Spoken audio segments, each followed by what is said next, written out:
This time of year leaves you sniffling and sneezing. You may rely on medication to get you through allergy season. Nicolette Zangara tells us how bees can also help alleviate your symptoms.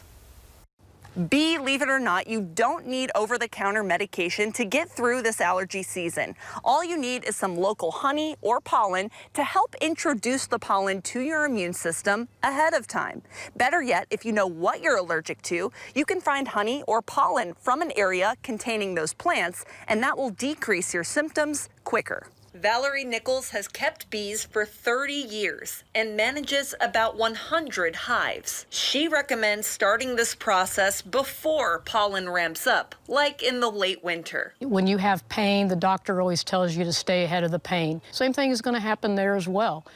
Get ahead of the allergy season and stay ahead of it. But it's never too late to start. Nichols says pollen might be a better option than honey this far into allergy season, as it's more concentrated. Oh, by the honey, you're getting a smaller amount of nectar or of pollen, whereas the pollen, you're getting the direct effect from it. However, pollen tastes very differently from honey, which may not be pleasant to your taste buds. It is not the greatest tasting thing. That's why I say put it in your oatmeal or your cereal or your smoothie or whatever, and you'll never taste it that way. Nichols recommends starting small with the pollen and working up to a larger dose over time, as some people may have some stomach sensitivity the first or second time they try it.